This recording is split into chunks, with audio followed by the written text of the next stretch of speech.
Hi everyone, this is Mario Como, Mario the Realtor with Real Living Key Realty, full-time professional since 1989, taking care of well over 1,000, approximately 2,000 clients at this point in my career.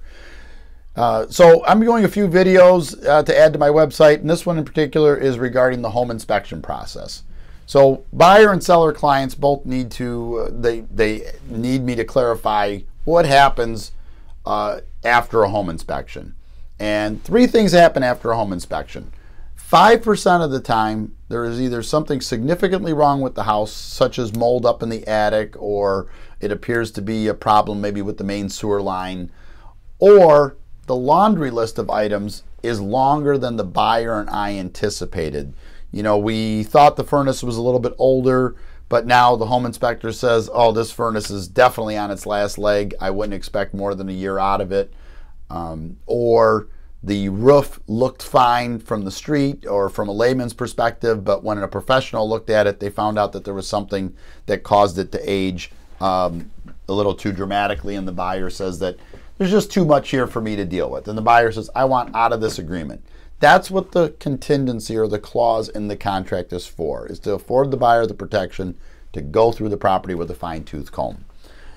45% of the time, used to be greater, but 40 to 45% of the time, the buyer completes the home inspection, they get the narrative in person from the home inspector, and they get a written report with photos. And there are a few things in the report that maybe we didn't anticipate or see during our careful viewing of the home or walkthrough of the home. But the buyer says to themselves, it's the neighborhood they want to be in, they're really excited about the house.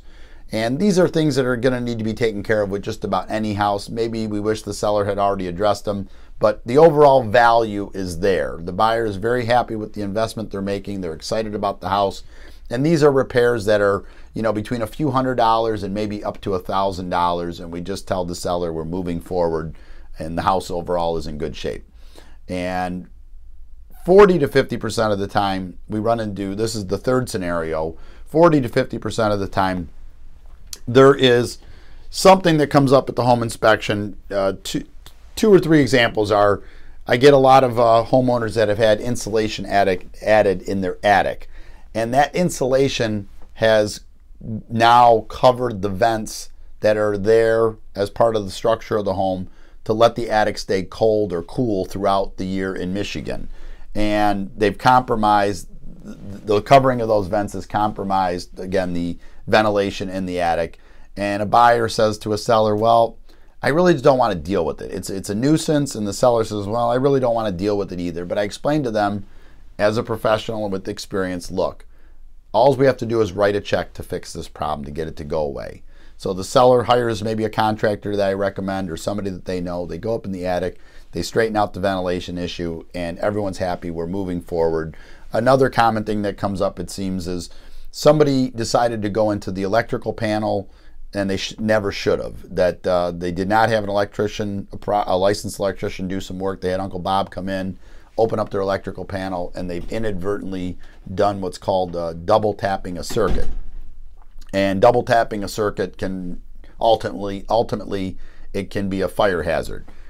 Easy fix for a licensed electrician.